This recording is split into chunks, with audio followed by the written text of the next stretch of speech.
Welcome to the Wealth Roundtable, where we have conversations with leaders that are shaping the future of wealth. My name is Prisca, and I'll be your host.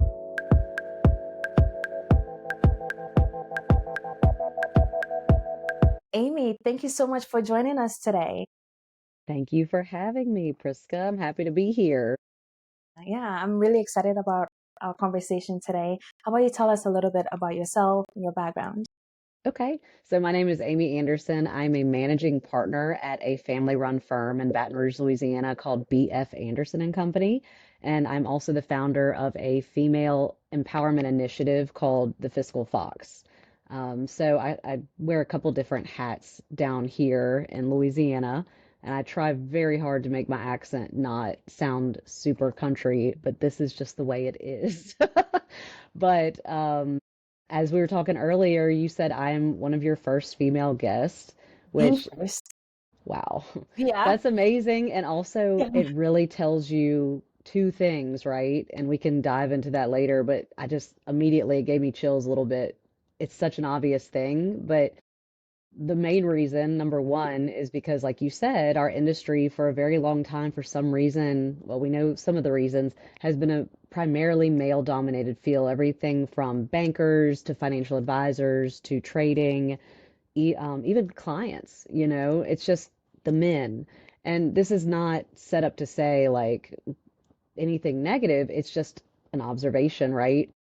And so when I started in this industry like 15 or 16 years ago, I that wasn't something that really deterred me because I grew up around my father is my partner here as well, and I grew up listening to him talk Wall Street, Bloomberg, everything was the ticker tape and oh, what's Apple doing? So it was something that I already had a comfort level of masculine energy with. Yeah. But I will say that when I first started the industry, all I cared about was getting my certifications, making sure I passed my tests, that I didn't sound like a fool when I was talking to clients or trying to get clients, and then also manage money.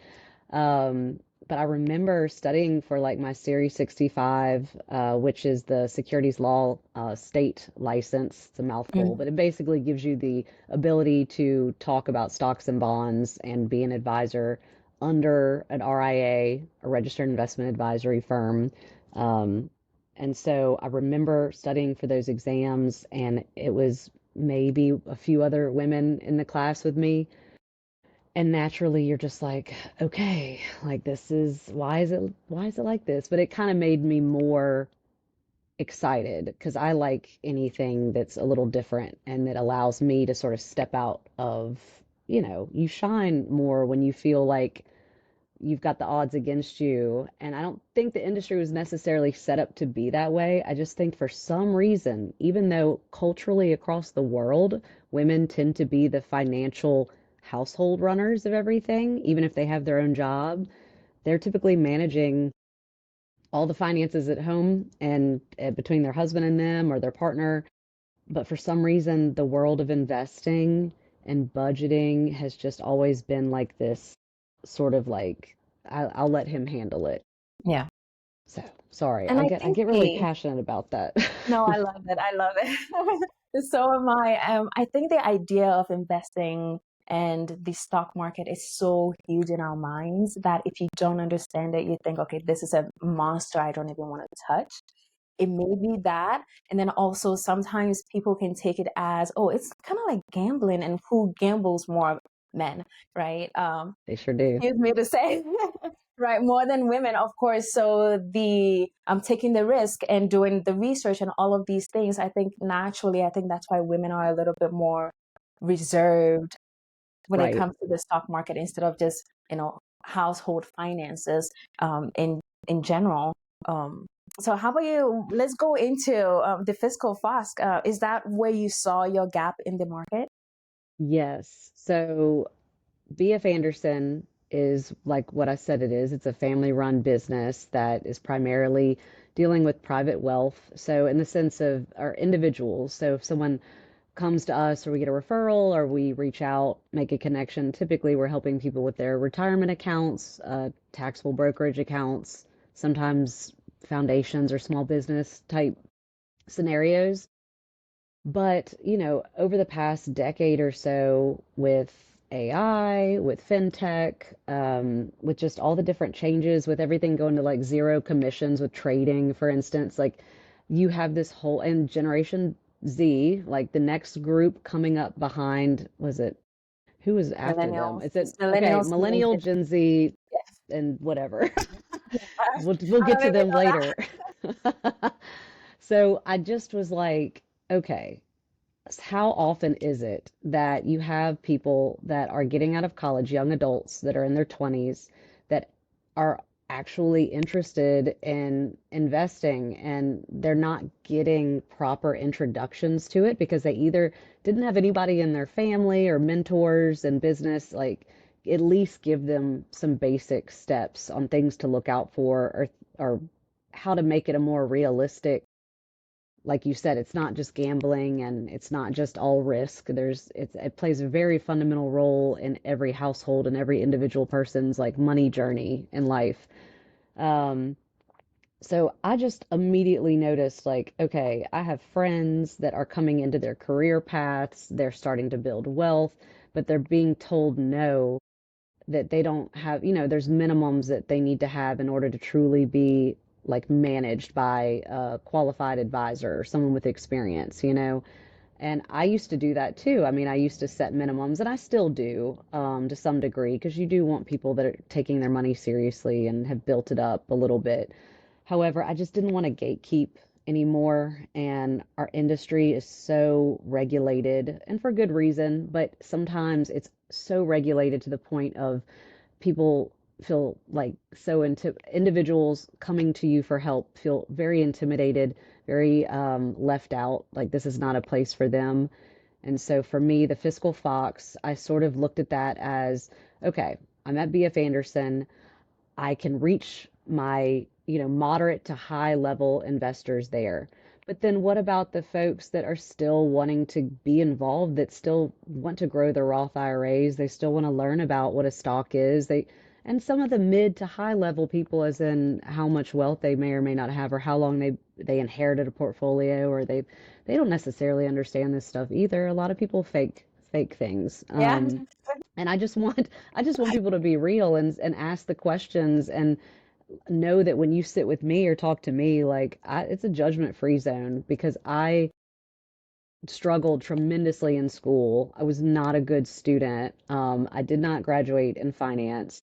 I kind of came around a different way. I just didn't do well in classrooms. So I needed to be out, thrown into the deep end and learn sort of that way, visually in situations. And just takes longer to Hmm. get going, but it was just another route that I took. But I did graduate from LSU, political science degree.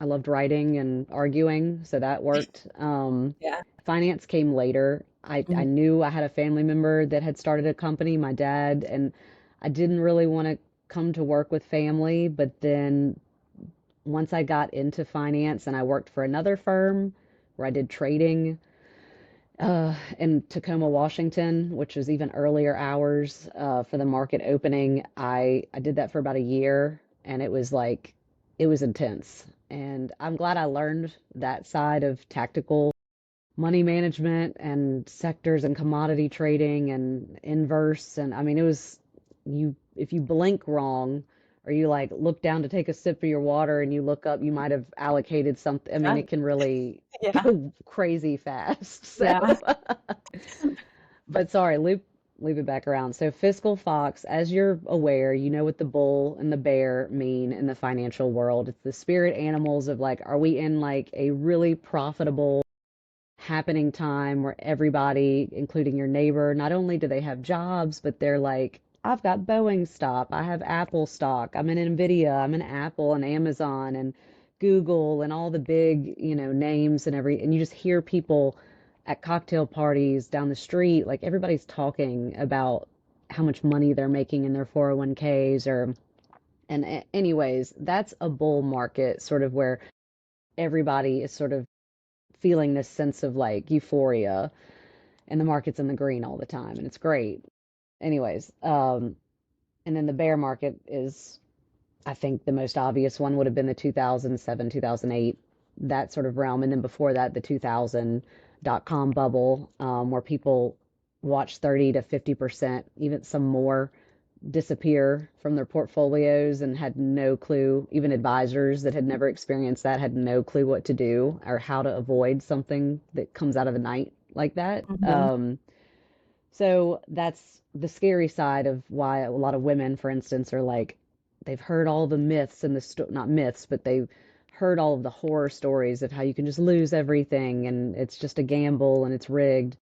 But I thought of like, what is another animal that resembles a spirit animal that's more clever, quiet, watchful, observant, and adapts to whatever market that we're in? And that's the fox. It's not just the red hair. It's it's just I just think they're beautiful creatures and they move differently. And I think that you can be a different type of investor these days. So that's where the Fiscal Fox came from. And it was a fun, easy alliteration. So Yeah. that is where all of my stuff, that's where I create all of my educational content is on Instagram at the Fiscal Fox.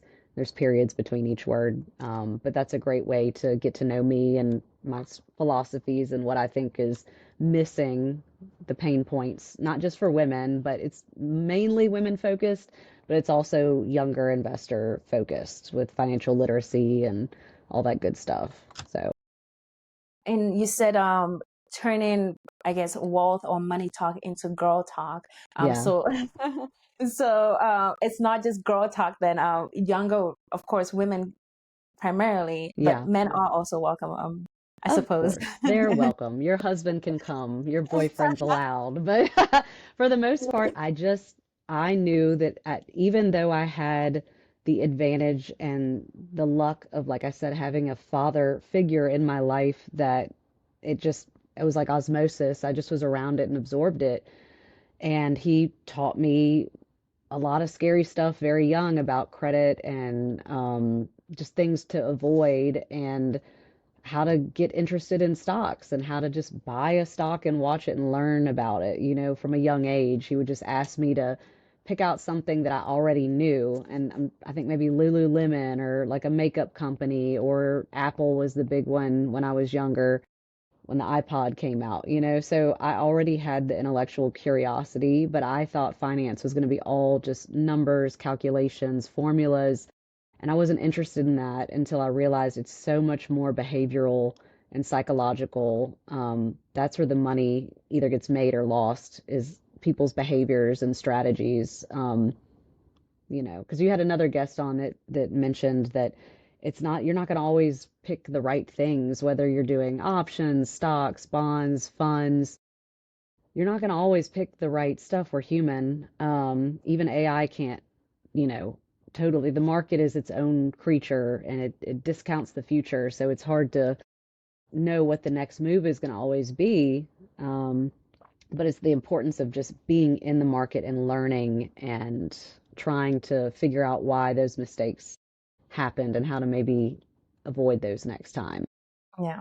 And the stock market, it is a beast on its own, right? Yeah, Who knows it where it's sure is. going? I mean, you do need the education, right? Because you and I kind of had the experience of being actively trading in the stock market at some point in our careers. And the more you know, the better you do. That's just what it is, right? It's not a Right. guessing game. It's not a free for all. So it's really, really important what you're doing, educating people, because no, it's not gambling.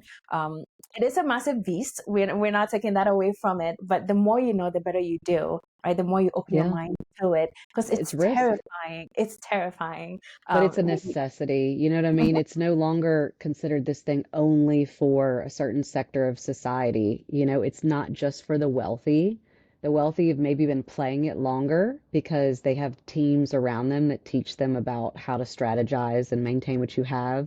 But anybody can participate. And if you look at all of these different brokerage houses like Charles Schwab, E-Trade, Fidelity, they are like hardcore marketing to young people right now. They make it so easy to open an account, like any kind of account. And they have so many educational portals. Like Fidelity's got a great like talk with women finance portal. They had like Brooke Shields on there last week. And so they're making the connection, if we already haven't, that a wealth transfer is happening because the baby boomers are starting to age out. And so much of the wealth in this country is in those hands. So whether they move to the next generation through business, inheritance, uh, estates type stuff, the people that are going to be on the other side of that need to be prepared as to what to do if money drops into your lap and you have never even heard of an individual retirement account, or you've never even heard, like, what is a taxable brokerage account? I'm just going to put it in my savings account that yields 0.002. Yeah. Wait, there's high yield savings accounts? There are so many small things you can do to start moving the needle. And you don't even need to really understand like balance sheets and all. You don't need to be a financial degree person. Like it's great if you have that, but for if you don't do it at all, you're totally intimidated. It's okay not to get started perfectly. Literally just open and check your income levels, but for the most part, open a Roth IRA, and wherever you go, whether it's Fidelity, Schwab, E-Trade, Vanguard, there is a plethora of resources at all of these places, either videos or short reads. This is one of my favorite books. It's called The Successful Investor. It's by William O'Neill. It looks really boring, but it's short too. That's what I like. There's a lot of Mhm. Wow. footnotes in it, but William O'Neill started Investors Business Daily, IBD.com, and it's one of those that's like it's like an encyclopedia. And especially with AI too, you have to be careful, you back check what you ask it, but um, you can learn quite a bit over a weekend about the benefits of putting your money to work for more than 20 years. Even if you don't do perfectly, you're going to make a whole lot more. You're going to grow your wealth a whole lot more than if you didn't do it at all. And there are a lot of people that are not doing it at all, and they're counting on Social Security or inheritance, or I don't know. It scares me Yeah. because it's like, I'm scared at 38. So if you're 55 and you have not been participating, and all of a sudden you're like, I've got 10 years until I'm 65, what can I do? It's never too late. You can still do something, but it does make a huge impact to start if you can in your 20s, definitely in your 30s and 40s. Like, just don't feel like you've been like left out and be all cynical and angry about it. Like, there are ways to get started today for $50. I mean, you have $50, you can buy an ETF and follow the general market, and at least do that. Yeah. It doesn't even have to be complicated, right? I mean, while I was actively trading other people's money, I wasn't actively trading my own. I was very conservative. Again, as women, I think we're naturally a little bit more conservative, Yeah. but I started at 21. Wow. Right out of college, when I started as a stockbroker, I was seeing what other people were doing. And I also, I had my own brokerage account. And every 2 weeks, I put in $250 every 2 weeks consistently. It just comes out directly. And then I moved up from there every 2 weeks. But I started at 21 and I put my money in an ETF, a growth ETF, and then Mm-hmm. every single month, I just did it automatically. So yes, you can start at any age, of course, but the sooner the better too. Yes. Yeah, because compounding matters. But Compounding is crazy. And yeah, I didn't really get started until like I think I started around 25.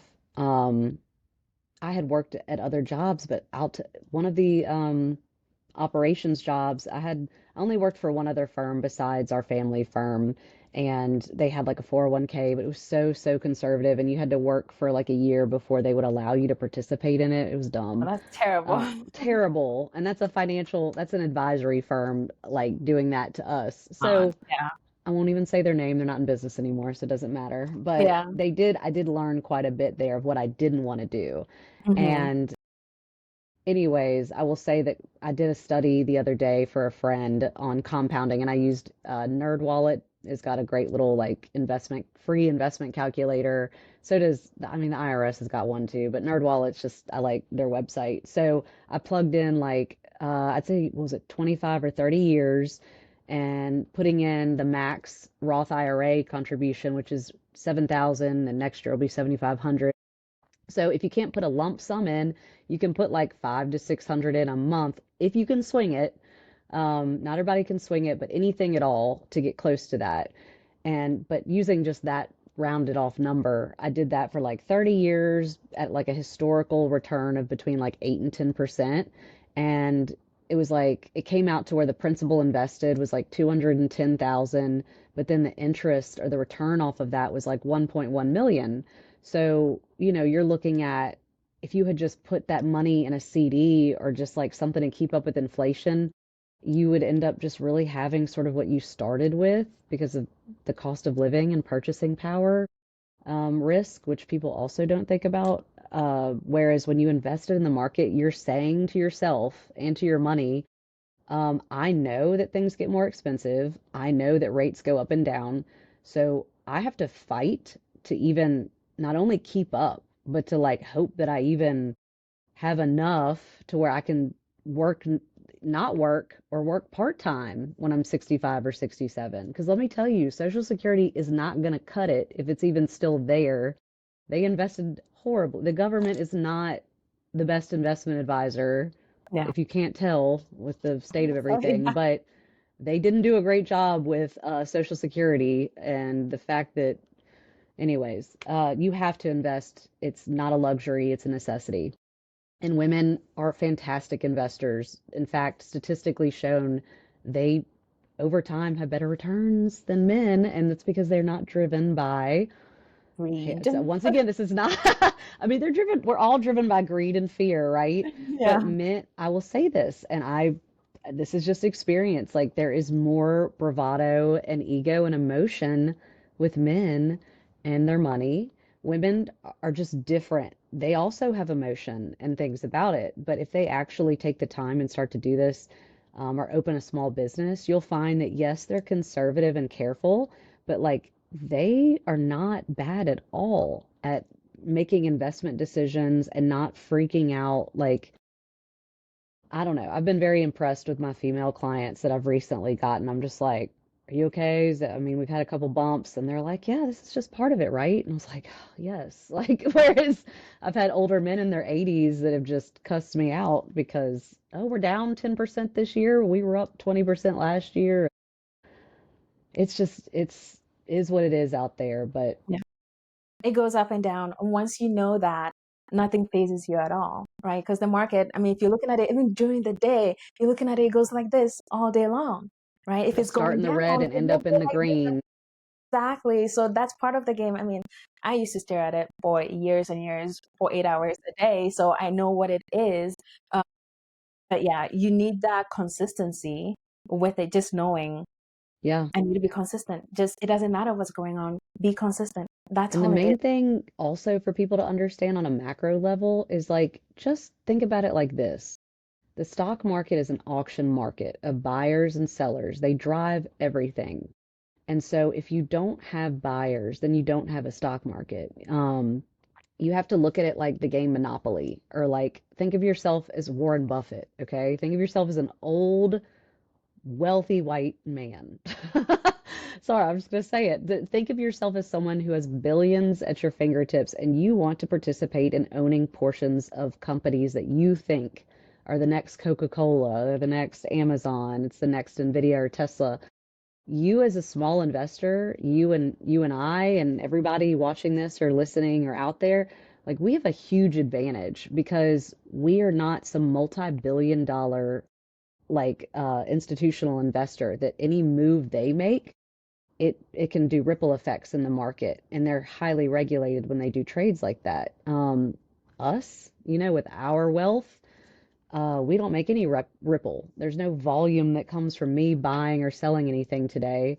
So we can get into companies like smaller stocks, like companies that are maybe going to be the next big thing in their industry, the next biotech miracle or the next AI darling or whatever. And we can find companies that are not trillion-dollar companies that are maybe $5 billion market cap, which is considered smallish.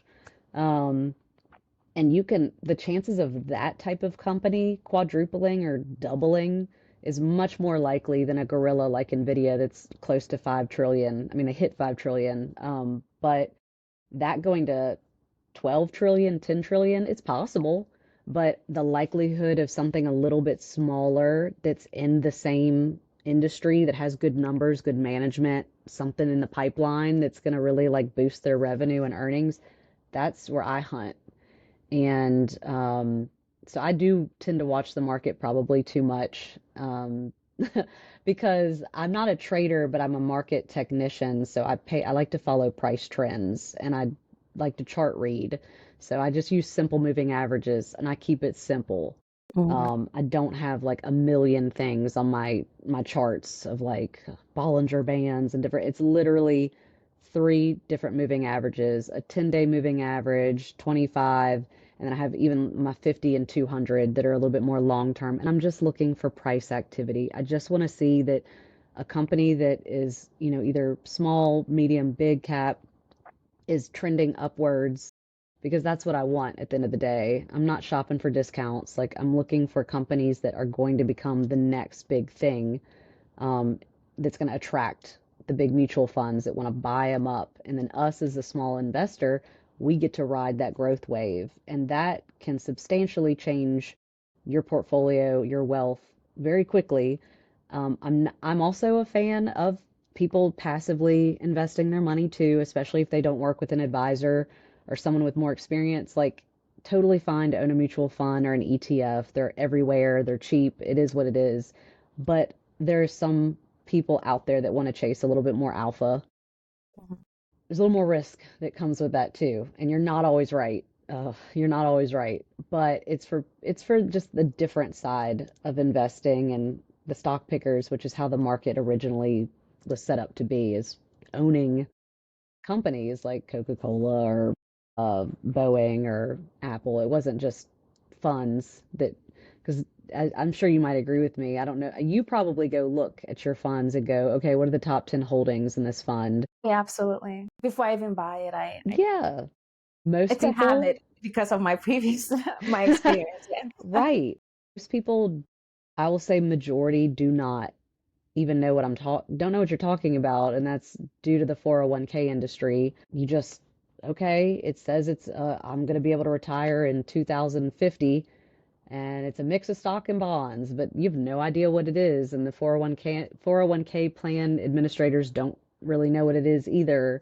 And so you've had this sort of dumbing down, and then when you leave that job or you retire and you want to roll that 401k over to an IRA, you're then like, what is all this stuff?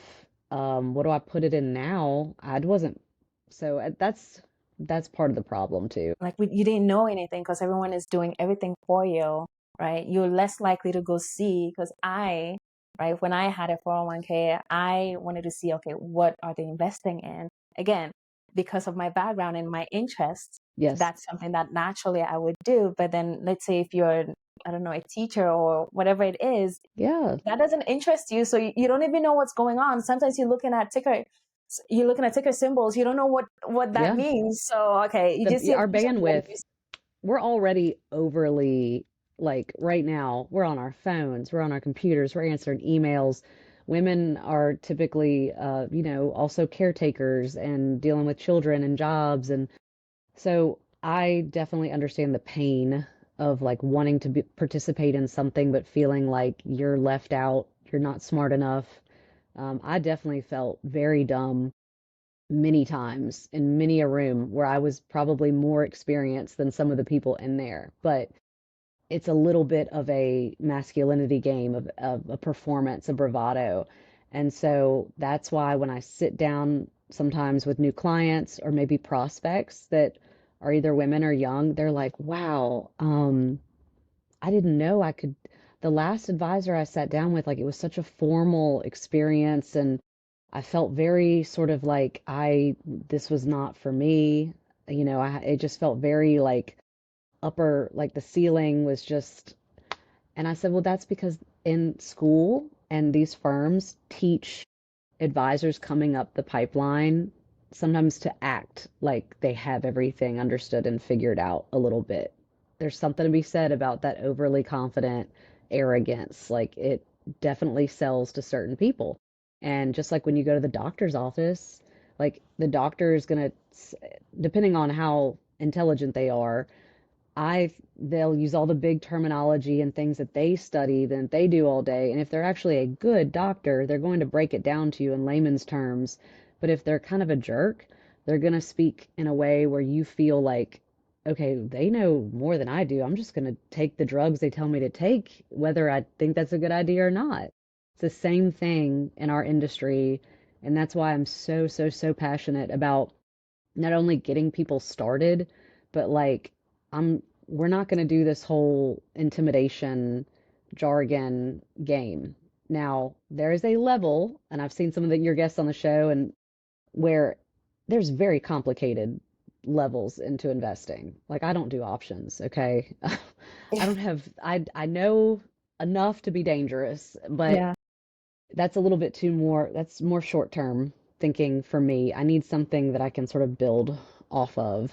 And yeah, so You need a little bit more strategy when it comes to options and, you know, what you know. There's a lot more to options trading. That's why I personally didn't love it either. But, I had to take the Series 7 and 63. And yeah, studying for that 7 hour exam for the Series 7. Yeah, we used to draw that four square and trying to write in what the strategy is and all of these things. The average person isn't doing that. You know what I mm-mm. mean? Most people are not even interested in that unless you love, I guess, trading and investing and blah blah blah. It takes a lot of strategy. Even There's me, different after types of doing it. brains, Yeah. as you Yeah. know, and some people really are drawn towards that. I think people that go like the CFA route, what is that, the certified financial analyst, Hmm. which is, aren't they more like in the background of like figuring out algorithms and just the nasty math that you really don't have to know? AI is going to take this, taking care of that. Calculators take care of that. Like, I'm Yeah. just a hater because I could Yeah, because never. you can I do it. could never. I was I'm happy with my circle of competence. Is Hmm. there better ways? Sure. Is there someone that's outperforming me? I'm sure. Am I Hmm. trying to be the best all the time? No, I'm trying to survive and I'm trying to make sure we make money and that we have goals in place and that we use stop losses. I will say we do that for our risk Hmm. management. That way, if I ever do come, I go on vacation, usually my phone is constantly with me, but if I want to go snorkel for 5 minutes, I've got my stop loss, Yeah, just in case. stuff put up there. Yeah. But typically, I'm not trying to, I don't like turnover, but when you're in really volatile markets, like 2022 was pretty bad, in the middle of the year. And then earlier this year, I would say like if you were paying attention to the market and you weren't just, I'd say like February to April was like the market dropped about 20 to 25%, and then it rebounded that much plus more over the next couple months, which is crazy. And, so everybody that doesn't pay attention to their 401ks or they didn't even realize, if they had like looked at their account, they would have been like, oh my What's going gosh, on? Yeah. luckily it's back plus more, but like, it can be intense. Yeah. Yeah. I mean, I knew a lot of analysts back in my day. They're so smart, but working with I mean, I love numbers. That's why I Hmm. even got into finance. Um, but yeah, the world of finance in general and investing is so complex. You can start small, build up to it, but you actually don't need all of that, honestly, No. to make money. I mean, right now I buy and hold, right? Don't listen to me, listen to Amy on investing and strategies and things like that. There's But no perfect right way. It's just right, you right. got to figure out what your strategy is and at least stick with a certain way of thinking for a couple years at least, because you will also see people that like try growth. So there's value investing and growth investing, right? The two frames of thinking, which is one is what Benjamin Graham was more the value investor, and then I can't think of Jesse Livermore was who I sort of like read and studied, who was more of a speculator, more of the growth investing, looking for companies that are going to like evolve quickly and bring their investors like with them. Usually that's going to fall into the technology realm, which is what's driving everything right now. If you Hmm. are in an index fund or you're in some sort of growth fund or all the different ones that they have out there, more than likely you have a good portion of NVIDIA or Microsoft or Avago or in your portfolios. And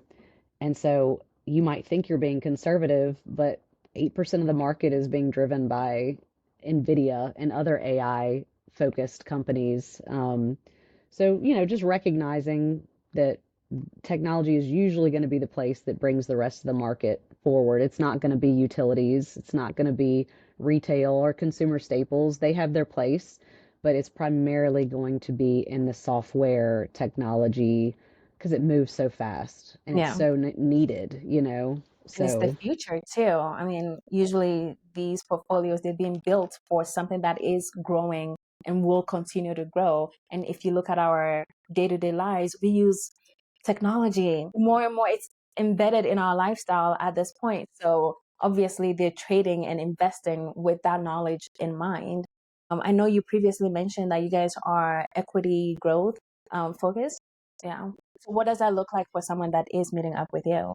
okay, wait, let me tell you something really quick that'll make you laugh. Okay. So, back to the AI technology trade and everything, guess what one of the most successful, or like at least for investors, company has been since, I don't know, it's been for the past like 5 or 6 years. This company popped up on my radar because I was like, where were some of the best trades over the past like pre-pandemic? And you never guess, it was a little company called Build-A-Bear, and I forget the Really? symbol. I think it's like BLB. Anyways, y'all know the store I'm talking about. They were brick and mortar stores inside of every mall across the Yeah, country where that you you could bring your stuff kid in the to make a animals. bear and stuff Yeah. it. There's something called the nostalgia trade right now where people are like missing like the things like that. Yeah. Grown adults are going to Build-A-Bear stores and making they've done so well. I don't know what the numbers, but I Yeah. was shocked. I was like, how did I miss Build-A-Bear? But anyway, so No, that's actually funny. I wouldn't have guessed that. nostalgia is It's so back random. because we love technology, but a lot of us are like, you know what? I kind of miss my landline. Like this thing is like killing me and I'm like my neck hurts. Like get it off of me. Radiation, Like addiction. We're so obsessed with this. you never know how things will shape up in the next 10 years or so, but I love to study history and it's what we do at BF Anderson. So the Fiscal Fox, like I said, is more of just an education like community, and it allows me to be more creative and fun and make content that is more digestible, Mhm. and that it piques your interest and you want to become more of a in tune investor at that point. That would make me so happy to see that sort of conversion happen. But at the very least, like let's at least get that savings account into a high yield savings account. Okay, we could at least do that. We could at least open a Roth. We could at least talk about SEP IRAs because you're a small business owner. So just very fundamental, basic things that just help people get a little more comfortable with it. But at BF Anderson, we literally are who you come to when you've got too much going on. You need to delegate. You need someone to just move all of it over to. You like us, you trust us, you like how we sort of eat our own cooking, sort of a Southern expression, but we invest side by side with our clients. So, for instance, like, out of our 80 some individual clients, every single portfolio, and some people would disagree with how we do this, but like everybody is invested in the same companies, because we believe like if we think it's going to be successful, then why wouldn't we put our clients in it? Just because you're 70, I still think you deserve a chance to be a part of the AI trade. I'm not going to put you in bonds because bonds are dead and I'm not doing it. I can put you in a treasury bill that yields the same thing for like 6 months as some 10-year. Equity is for everybody. You're going to make the most money in stocks. It's just, you can argue it all day, but it's fact. And so like I said, we eat our own cooking. So if we make a poor decision or we thought we had a great company and it turns out that the CEO is quitting and taking all their stock with them and then the stock plummets, I mean, we suffer too. So it sort of takes the whole idea of like it's us as the advisors that are superior to you, and we're just going to put you in something that your little brain can handle. So because of that, we're very niche, and not everybody is a good fit for us, and we're not a good fit for everybody. However, this is what my dad and I have been working at. He's been doing this for about 50 years. I've only been doing it for about 15 years, but this has been sort of our focused growth strategy where we will own no more than 10 companies when we're fully invested. So you are in the trenches, you have a lot of potential to reap a lot of rewards, but we also get hit too whenever markets go south or companies are not expressing the best earnings reports. You feel it, but at the same time, it's sort of how we think you're able to get from this level to maybe this level in wealth. And you do have to take risk in order to do that. So that's what sort of makes us different, is that we truly are like only stocks in at the most. And sometimes we'll be half in cash. Like right now, we're about 50% short-term treasury bills, and we have about five stocks because it's just been sort of a narrow market ever since AI kind of fell apart a month ago. It's coming back, but it all comes back. But we're not afraid to actively like move in and out of the market if we feel like something is coming and we want to get out of the way. So buy and hold, yes. I don't think it's there's really no like perfect strategy. And sometimes I look at buy and hold and wish I could just do that. Yeah. But It's a lie. I've been trained to be active when it comes to the majority of my money. There's some Mhm. money that I have passively, and I advise everybody have a little in each pot, don't be too over diversified because then you lose track of stuff. But just try to understand that it takes time. And if you have time in the market, you'll be fine. At 65, 67, you're going to be thanking yourself that you even took the steps. Yeah. Yeah. Even 10 years after you start, I started 10 years ago and I'm thinking myself. Yeah. And you've got Yeah. like 25, you've got like 30 more than that. And then even when you retire, your money still needs to be working for you. It doesn't just stop, Yeah. because we're living longer, especially women. So when hopefully you're not working full time, if you're a teacher, a firefighter, heavy lifting type jobs where you want to retire, I'll probably never retire because what we do is intellectual. And I mean, it's something you can do until you can't think anymore. Yeah. And I enjoy it. But for people that are in careers that are meant to be like, this is done at 65, like 60, I gotta be done. You'll be so glad if you even took the steps to even understand your 401k more, just to understand how much you should be contributing to keep up. So yeah, it's for everybody, and there's every level, and nobody should gatekeep. And we really need to be focusing more on financial literacy in school, like in high school, even kids. Like I see lots of cool little books for children, like in elementary school, to start talking about investing. So those building blocks sort of skipped, I feel like, my generation a little bit. And so I'm here. I'm one of the ones out here that really wants to make a change in that, and it's not really making me bukus of money. That's not what it was about. It was just about I am tired of like really strong, powerful people I know, women in particular, just saying like, ugh, no, I don't understand that. I have nothing to do with my retirement account. And I was like, no.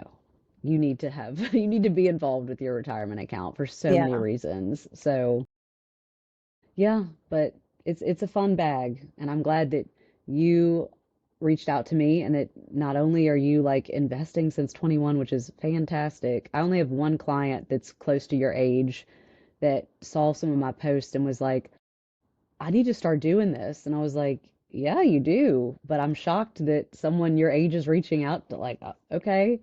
And that excites me because it's like you get to see someone actually get like 40 years of investing. Like it's a game It's changer. amazing. It's A game amazing. I mean, the changer. reward, I mean, the market has been, since I've been in it, it's had its moments, but mostly it's been great.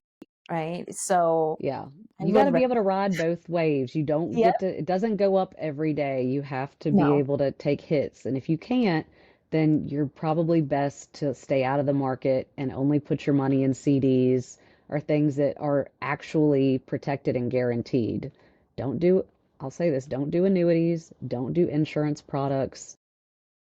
Keep investing what investing is, right? If you're not going to take any risks and you can't handle any downside, then you need to be really good at saving.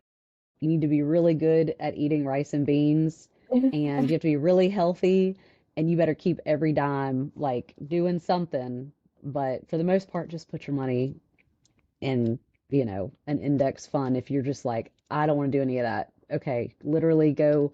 There's so many different ones out there that just track the 500 largest companies and just do that. If you're not ready, but you want to participate, just do that. Yeah, and stomach it. Like, if it's going down, stomach it. If you don't want to look every day, look every month. And you can decide with that. I mean, that would be my advice. If you don't want to be participating all the time, people have things going on. They have kids, they have households.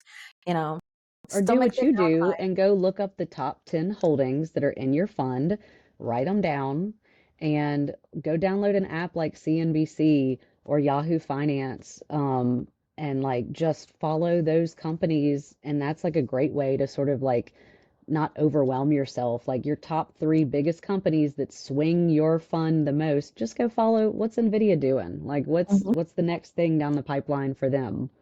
That will keep you like connected, but like a little disconnected so that you're getting Mhm. used to the bumps. Because, Yeah. like you and like me, we've gone through like nasty markets. Even in the past 10 years, we've gone through really good markets too, but you Yeah. never forget the bad ones. And No. so you have to, it's easy when you're like, having a great year, you're like, this is awesome, everything is Yeah. great. And then like and then you go through like a 20% moment or down Yeah. moment, and you're like, everything is horrible. Why did I choose this? Like, Yeah.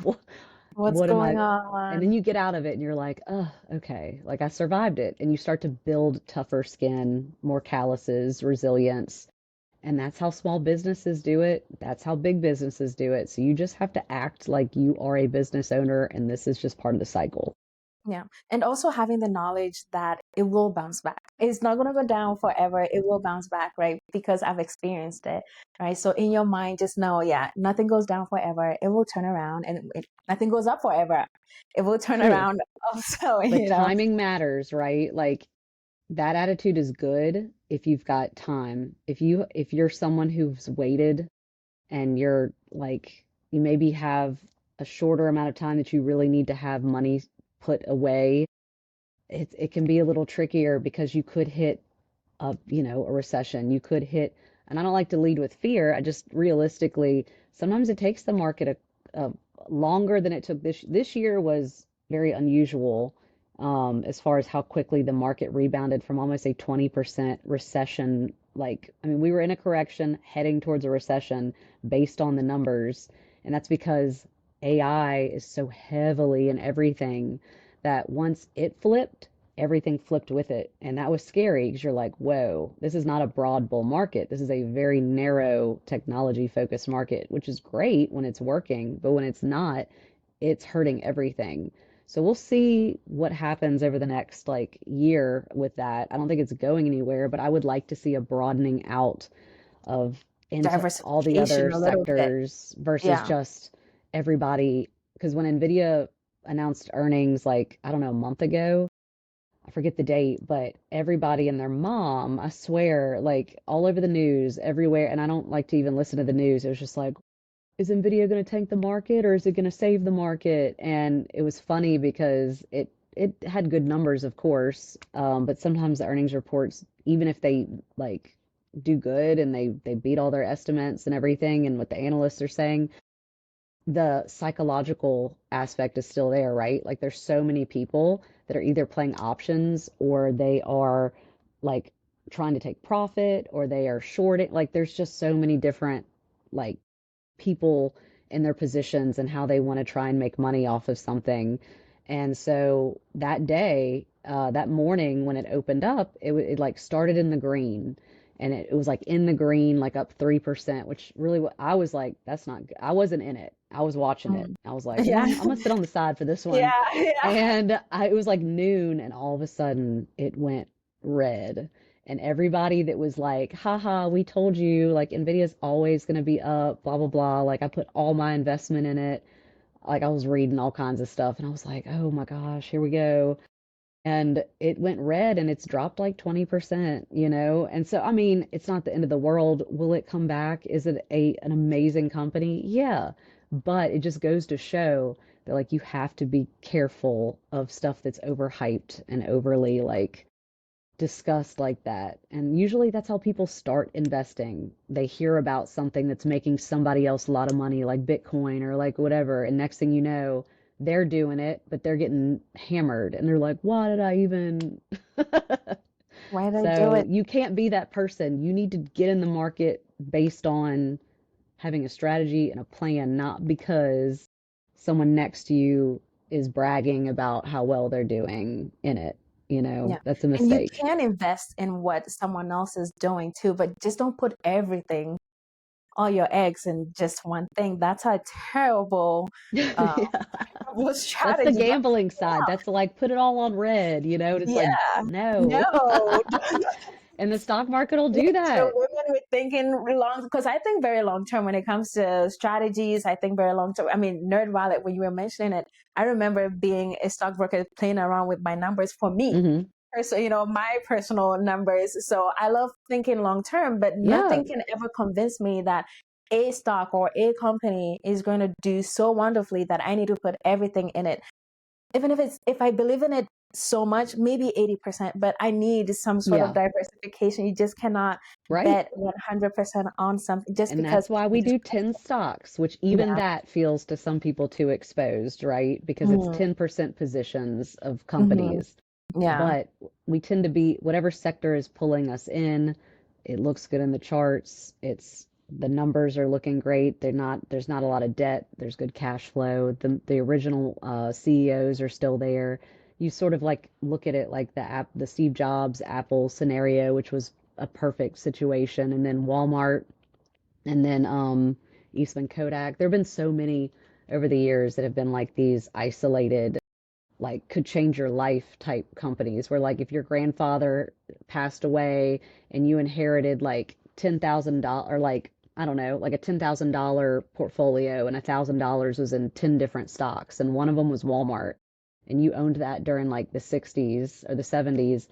I mean, with $1,000, you'd have by 2000, like the early 2000s, I think it was like 10 million or something. I mean, Mm-hmm. it's just they're rare and few between, but they do Yeah. exist, you know, and you want them in your portfolio. You don't Mm-hmm. want to miss something that is going to outpace the market if Mm-hmm. possible. But like you Yeah. said, don't put everything in it. Have a little Yeah. diversification. Please, I'm begging you. Yeah.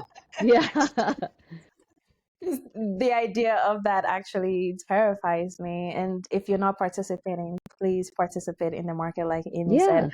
Yeah. I mean, when I was in college, I had to, although I'm a finance major, I had to take accounting one and two Hmm. and some economics classes. And I don't remember, I think it was accounting. The professor, I was about 18 years old, and the professor said he was ready to retire. And he said, oh, by the way, guess what my Social Security payment is? Because he's already receiving them. And I think he mentioned maybe 1,000, 1,002. It was something very small for a month. And we had that discussion in class about how relying on Social Security is a terrible idea for your future and you need to start investing. And that was a conversation in class for someone like me at the age of 18. You need you that know reality check. yeah, exactly, which opened my mind. So I knew from a teenage girl that I had to invest because it was very stressed, With in my that. clients, I don't even bring in Social Security when I'm analyzing like what their future retirement could be, because like I just did a workshop and one of the main questions I got asked was like, okay, what do I need to have? What is the magic number that I need to have to retire at like 65 or 67? Let's assume I don't have a mortgage, my car's paid off, I'm healthy, I don't have any like sick kids, like everything is pretty much like normal. what do I need based on today's numbers and even future numbers? And I said, well, it depends on like literally what do you need? So for instance, like what your income is now, do you need that same income when you're, 70, 72? And, like if you have $1 million when you retire, just this is pure in accounting. You can correct me if I'm wrong. I might be wrong, but just like simple math, like the 4% withdrawal rule, which is an old rule, and you don't have to literally live by it. It just gives you like a standard to follow. But it's like 4% of a million's 40,000, right? So, okay, can you make it on 40,000 a year? Don't even think about Social Security. It's somewhere there, maybe, hopefully. It's not much, but it's there, and you're gonna get taxed on it to some degree, which also is a horrible thing. But Yeah. anyways, think of it like that. 40,000 sound good to you? Okay, then you just need 1 million. But here's the deal. Like I told you, and like you probably agree with, like you're going to keep investing your money after you retire. The money that's sitting in those investment accounts or that IRA or that 401k or that Roth still needs to be doing something. So as long as it's growing, some years you might need to take out more. Some years you can take out less. Like you have a great year where you're up 30%, you can take out more that year. You're going to have to anyways to pay taxes, but it's a moving target and you just stay in touch with it and do the best you can. And in the meantime, and all the other things in your life, just don't get in bad credit card debt. It's okay to buy a used car. You don't have to buy the house you were approved for, like you there are Yeah. ways to like have a quality of life that is suited for you that doesn't have you just stripped of everything to where you can't even consider like the future. So unfortunately, you got to mention that, but it's Yeah. part of it. It's part of Yeah, it. absolutely. Like you mentioned, when I was an intern at a wealth management firm, and I was having a conversation with, you know, one of the advisors, and he mentioned, well, yeah, just because you are approved for $800,000 house, you can get a $500,000 house. You don't have to Yeah. buy an $800,000 house just No. because you are approved for one. You can just think about the future. What can I, and then also your lifestyle, right? Think about Mm-hmm. the quality of life you want to live. So if you want to travel a lot, let's say when you retire, you need to start thinking about, okay, how am I going to do that? Would 30,000 do that? Probably not. I don't know. I don't know. Right? Depends on where you're going and what you're doing and all those Yeah. things. My mind works that way. I don't know how It's others. good. It means you're very Yeah. intellectually curious, and that will Yeah. protect. That is a form of like, it keeps you aware, and you're unlikely to be one of those people that misses small details or things that could help boost you. There's so much, we only have a short amount of time, but there's so many things people can be doing to like help themselves out besides just high yield savings account. There's also like health savings accounts too. Like that work like IRAs that are fantastic, other forms of investing. It's kind of like another thing for another time, but there's just so many things you can be doing, and also like a house right now. So if you get approved for like an $800,000 house or 750,000, just doing the simple math on that at like a 6 or 7% rate for the first 10 years, you're probably going to spend about $600,000 and still owe like $600,000 because all of that was interest. Like Yeah. it's unless you have a huge down payment or you're paying buying it in cash, you're which is not many of us, not the people Hmm. we're talking to, right? So just because the credit card says you're approved for 25,000, you don't need to go spend 25,000, like Yeah.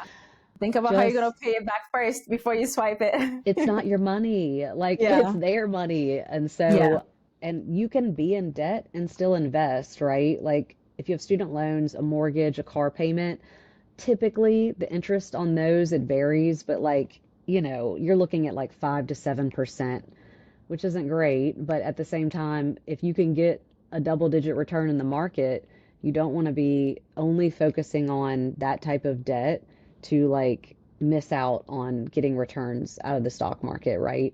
It's only when you're thinking of like that 18 to 30% high interest credit card debt, that's the only time that I'm like, you can't invest right now. Like you need to go handle Focus that. on that. Yeah. Get that done because that's going to eat you alive. So get that out of the way, and then we'll come back and reassess. But it's just gotten so out of hand lately, and I think 40% of Americans are in debt of some type of credit card. So it's a big deal.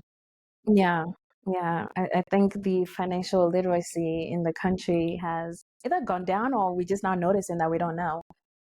So But a check lot of out. people are more reactive. The bottom drops and then they get involved with it. But at that point, the emotional like trauma of it, it's hard to figure out like a game plan at that point. You're just like, oh my, it can be so traumatizing.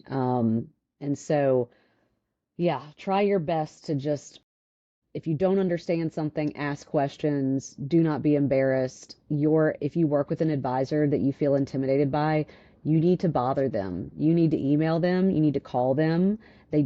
Our jobs are not easy, but I am not out building a railroad. Like you can call me and I should answer the phone. I should respond to your email and I should speak to you in a way that you understand, at least enough to where you're not just like, because there are a lot of crooks out there. There are a lot of people that say they are something that they're not. And brokercheck.org is another place to go to double check on advisors that you're getting into bed with, so to speak, to make sure there's no like disciplinarian action or stuff that they've done in the past. And make sure you're dealing with a fiduciary versus like someone that's just in sales. Like Because commission if they're based. just in sales, they're just trying to get the sale. There's no incentive Mm-hmm. afterwards. So, Yeah. yeah. And if you're not getting what you need from your advisor, you can always switch. It's not prison. You can leave. I've lost Yeah. clients. I've had clients fire me. I've fired clients. I mean, Yeah. it's got to be a good, trusting connection. Hmm.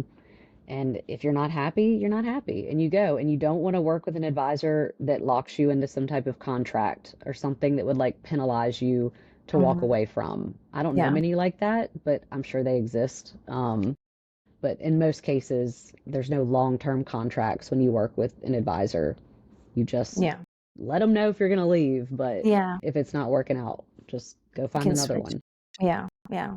And where do you see the industry heading in the next 12 months?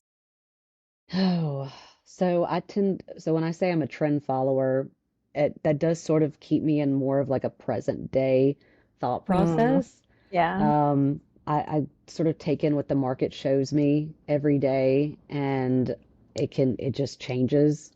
It moves from this way to that. I try to tune out the noise of like all the news channels and all of the different things that pop up that try to make those predictions. My best suggestion to anyone is like literally listen to what the market is telling you today. If you are one of those people that's like invested in the market, if you are a passive investor, someone who's in ETFs, funds, has a 401k, you don't want to think about it, talk about it, none of that. I would tell you that like over time, the industry changes hands as to what is leading the market and what is like dying out, and it's right now there's 11 sectors, right? So energy, utilities, technology, healthcare, consumer staples, retail. I can't think of all of them, but everybody takes their turn, sort of, and it's like a string of actors in a play, and everybody has their moment on stage. And so, as an investor, just understand that time in the market is more important sometimes than market timing.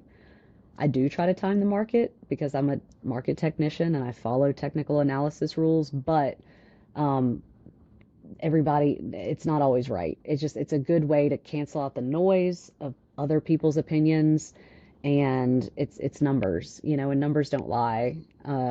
So I'd say the future is definitely full of AI. Artificial intelligence is not going anywhere. It's getting even more and more ingrained in everything that we do to the point of nauseum. But it's there. Utilize it. Be smart about it. Don't depend on it for everything. You still need human elements in certain industries. And I think everyone sort of feels that way. But I know that, like, the last thing I read with, like, Elon Musk, who's on everybody's mind whenever they think of AI or cars or the future of rockets and whatever. I think they said the next move that governments are really, like, into is more human robotics, which is kind of funky, but meaning Yeah. like it's not so much about AI, big language like software. Literally, we're talking about humanoids and robots, which makes me sound crazy, but that's what I read the other day, that the Yeah. governments across the world are all racing to like get in line there. And then last thing on that would be what energy source is also super tied to AI, and that's going to be nuclear. So I would say pay attention to like anything to do with nuclear energy facilities, how they're producing it, because there's different ways nuclear gets produced. Don't think Hiroshima. Don't think like war. Don't. Nuclear is actually one of the cleanest, most efficient energies on this planet if it's done properly and it's, all the rules are followed and everything.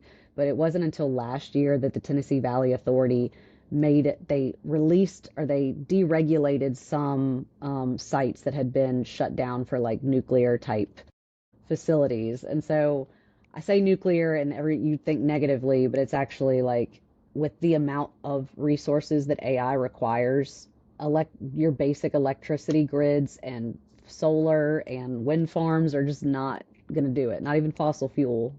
So pay attention to nuclear. Okay. So you think it Yeah. will go up then? It Because has been yeah. going up. It Hmm. has been because, like I said, it was kind of like this dinosaur put to rest for years, and Hmm. like, and then recently, government, deregulation has started to sort of happen in that energy field. So, energy, since the beginning of time, it's always the race of like which country is going to be the leader and what type of energy. And if AI is not going anywhere, the thing that fuels it is not going anywhere either. And if anything, it's going to increase, production over time. So looking at the technology that will be implied there, like instead of looking at these big old timey nuclear plants that take years and years to build that usually go over budget, look at things that are like these small modular reactors that they call SMRs that are more efficient. They can put out quicker. They can like run entire cities and stuff. So dig around there if you're into that sort of thing. But there's already lots of companies on the market that are focused in nuclear. So just pay attention to that. That's sort of a way to like be a part of AI without having to be like just center focused in it. It's kind Yeah. of like looking at the cousins versus the, you know, Products of AI. Yeah. Yeah. If yeah, AI is around, that would be around as well. right. Yeah. Yeah. I mean, that's a nice tip. I wrote it down. Oh, So good. I would also, yeah, Great. I would also be looking into that because I love AI. I mean, that's where the future is headed anyway. So Hmm. what they're correlated. If one goes up, the other one naturally should go up, Yeah. Yeah, just hopefully. another way to play it. Just like Yeah. with iPhones, like Apple, obviously it's another big company. If you don't want to just invest purely in Apple, look at the circle around Apple, right? So it'd be like, what about the glass that they need to be able to put on the phones? And they're Hmm. always talking about this glass was better than last year's glass. This one's bulletproof. This one's helicopter glass. This one's Gorilla Glass. So Hmm. look at Yeah. the companies that are tied to like the manufacturing of the phones, right? Because Apple doesn't build all of this. So there's Hmm. this young man that's trying to create basically like a financial chat GPT that's primarily geared towards small, young investors that are interested in getting started, but either don't have money they don't really feel like they have enough wealth to work with an advisor, or they just don't want to work with an advisor. And so this is like hitting that point again of like people Hmm. feeling like they want to be involved, but they don't want to go the traditional older route, maybe. So it's getting like a mixed back and forth, like in the news about it, because some people are like, wow, that's great. Like, and then some people feel like, yeah, but you still need the human element and people with experience and time in the market, even if you have something like AI that can review, 100 years of the market the same way a human can. Do you think that because remember robo-advising started and that I don't really think that took off. I mean, it has its place, but I think for a little while advisors were like, "Uh-oh, do we have to compete with like these robo-advisors?" And that didn't really people still preferred to work with a human they could talk to or see over like just okay, robo-advisor. So I don't know. Like, what do you think with trading or like advisors? Do you think we have something to be worried about? think so. I mean, even the robo-advisors, it was prevalent when I was, trading and I was everything about to like that. say, And if you were at Charles yeah, Schwab, you saw it. yes, absolutely. We promoted that because it was part of our services and it's pretty generic, right? So if you're asking certain questions, it'll give you a list of certain things and you read, and you realize you can ask a different question and it'll give you the exact same things. So it Yeah. doesn't know you personally. People want that, especially in this world with technology. We want the human connection. We want to come talk to someone. I want to walk in and then you remember, oh yeah, this is Prisca. This is, how's your kids? Oh, I remember you broke your foot or your child broke it. How are they doing? We want that human connection because more and more the world is kind of, we don't have that, The right? So anti-humanity movement. Yeah. exactly. So I think that relationship, that's what wealth management actually does very well. The Hmm. relationship part of things, it's not going to go away. As human beings, we want that. So we will pay for that. Yeah. Right. Yeah, we will definitely Sure. pay for it. I Yeah. don't think it's going anywhere. Even me being in tech and trying to implement tech into businesses, I still think like if I'm implementing the tech so that the wealth managers can focus on the relationship because it's important, right? Sure.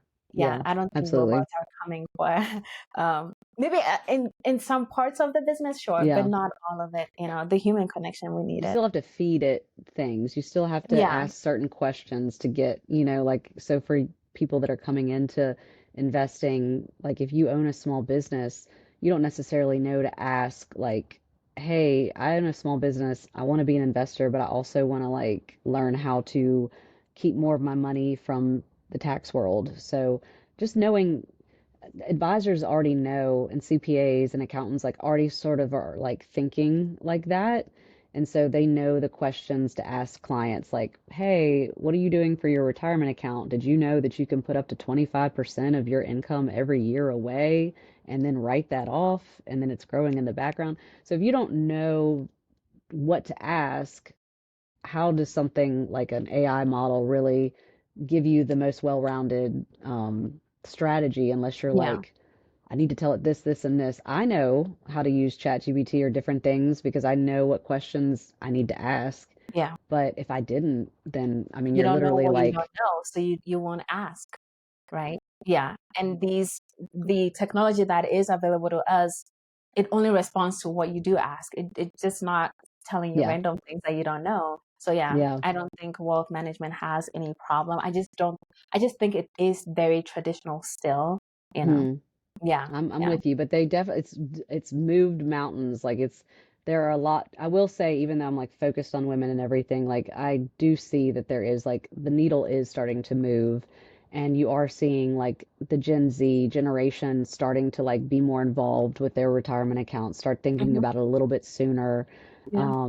So I think we're going in the right direction. We just need to keep pushing, like, just keep putting people, bringing them into the conversation. I try to be like there if a friend or someone asks me, like I'm available, but like I'm not going to overly try to educate. Hmm. Just try to base it off of where someone's at and just Yeah. go from there, because Yeah. not everybody is ready to get into it, but sooner you can, the better. So, Yeah. And you can also learn online. I think the younger generation too, when you go on Instagram, you go on TikTok, you keep seeing a lot of information about how to be a yeah, boss but be babe and careful. Be careful. yeah, And and look, and I'm someone who's using Instagram as a way to reach the younger audiences, but like I clearly put my websites and my disclaimers and like my, if I do something, go report me. If I say something that I shouldn't be saying, and we pay the regulatory service to review me and anything I put out, but you're getting a lot of like young people called like financial influencers, and their common sense advice is all good. And I love to see people talking about it, whether you're a financial advisor or not, finance degree or not.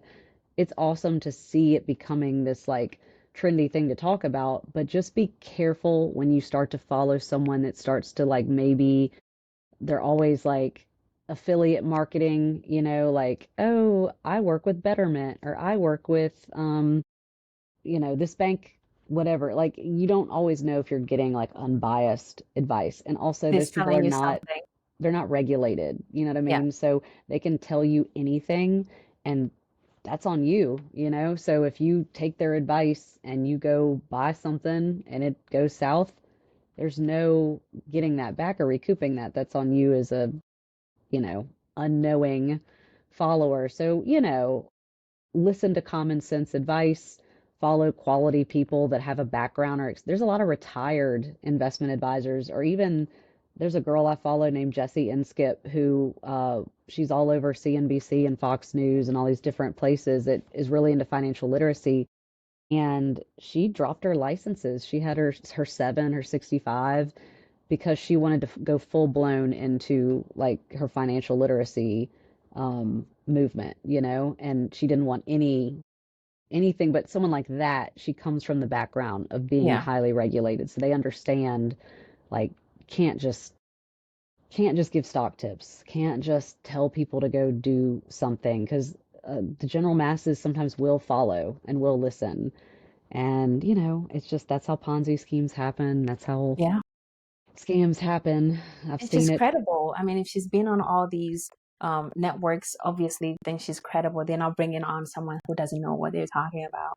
Right. So be Yeah. careful of the overly confident, overly self-assured. It's better to like sort of everybody figures it out, but people that talk about, I was a financial advisor, now I'm not. This is why. Okay.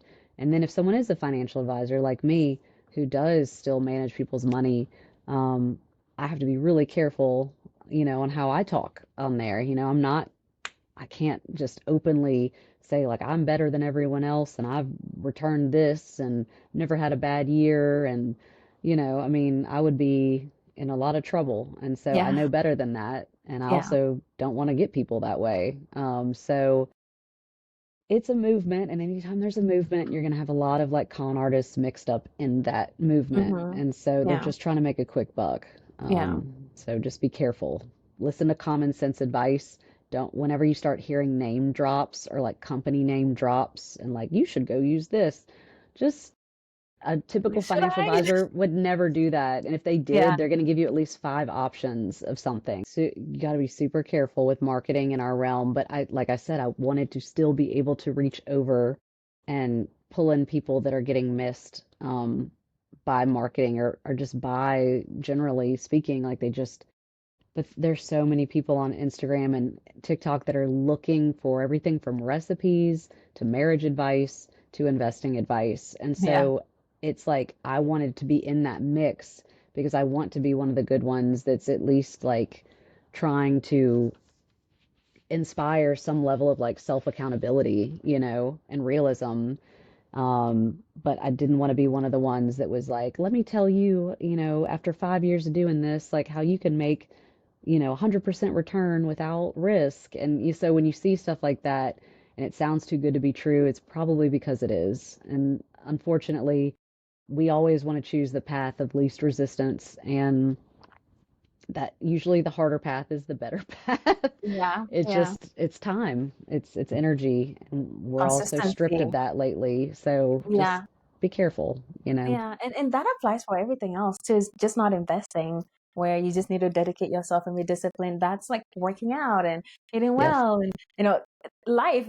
There's no getting out quickly. So if Mm-mm. someone We're is all gonna telling you, die, but we got to get out. You still have to live and make good decisions and hmm avoid as hmm many pitfalls as you can. yeah, So, yeah. okay. And if someone is looking for you, Amy, where do they find you? Your platforms. Okay, so if you're looking for like my education side, which I try to make as like fun and like quick and to the point as possible, because I know like we're all just like going because I, as you can see, I can nerd out and talk a lot. So Instagram is really primarily where you're going to see a lot of my content, and it's at the period fiscal period Fox. And so I create content all the time. I love it. It's just comes to me. I have a lot of fun doing it. And anyway, so there's that where you can join my Fox Den. And then if you're looking for more of like a financial advisor to actually come over to have more detailed discussions about investing, especially if you're not wanting to take on that responsibility by yourself, then you could locate me through bfanderson.com. So B is in Bud, F is in Frank, Anderson. And so those are the two ways really to find me. I also have the fiscalfox.com or .co, excuse me. It just depends on what you're looking for, but I try to be in all the things that, but really the education, financial literacy thing has just been such a fun passion project, seeing light bulbs turn on, seeing people feel less like stressed a little bit because they're able to, once you show someone, like you said, the plug and play of even just compounding, of like putting this amount of money away today and what it could be in like 20 years, it doesn't sound glamorous, but when you see that number, you're like, whoa, I can't believe this is possible. And it absolutely is possible. It just requires like a little bit of sacrifice, some discipline, and developing a thicker skin. And you too can get there because everybody is looking for that other stream of income from like their 9 to 5, right? And the problem with that is that you'll get locked into things like real estate or all these side hustles. And I don't know about you, but I don't have time for either one of those things. And I'll Yeah. admit, I would need to take a course. Like I would need to go and really understand more than just being a primary homeowner. Like I'm not going to get into real estate unless I like. So it that to me can actually be one of those things where I would tell you, you can't just get into real estate, right? Like us, we're saying you can get into investing Hmm. because you can get out. You know what I mean? Like if you open an account at Fidelity, you invest in an S&P 500 ETF today with like $5,000. If you decide, you know what, I need that money. If it's in just a regular account and you need that money tomorrow, you can sell it and wait for it to settle for a day and then walk away. Okay? Hmm. It's liquid. Real Yeah. estate is not liquid. So everyone that's searching for these different ways to become rich or to have a second income, like think more so like, all right, I'm working, I have my active income coming in, I'm saving, I'm trying to be debt free. And in the background, I need to put as much as I can away in this like retirement account or my just regular investment account because that is the thing that's really working and you don't have to like put any sweat equity into it. So Hmm. your stuff that's invested, it either doesn't get taxed at retirement, depending on what type of account it's in, or it gets taxed later. Okay, so like do that. Yeah. Real estate, historically speaking, the S&P 500 has outperformed real estate. It just over like a 50-year study, like Hmm. substantially. And guess which one like doesn't hurt your back or keep you, I mean, and that you can get your money out of the next Yeah. day if you had to, Mhm. Real estate's not that way. So I'm not like, if you understand that and that is your bread and butter, that's your bread and butter. But most people that have a 9 to 5 job do not also have the ability to do real estate as well. That's just, it's a whole other business, that requires you to be much more actively involved. So, yeah, Invest. invest. That's your best bet. Do that Yeah. now. Start today. Yeah. Yeah. Well, Amy, thank you so much for joining Yeah. us today. This has been an amazing conversation. Hopefully, everyone learned so much. It's been like fundamental knowledge too, not overdoing it, learning the basics, which is where you need to start, right? So, thank you so much for bringing your Yeah, you've been educational a pleasure to knowledge. speak to. I love speaking with other women in the industry. It's so refreshing and Yeah. invigorating to me.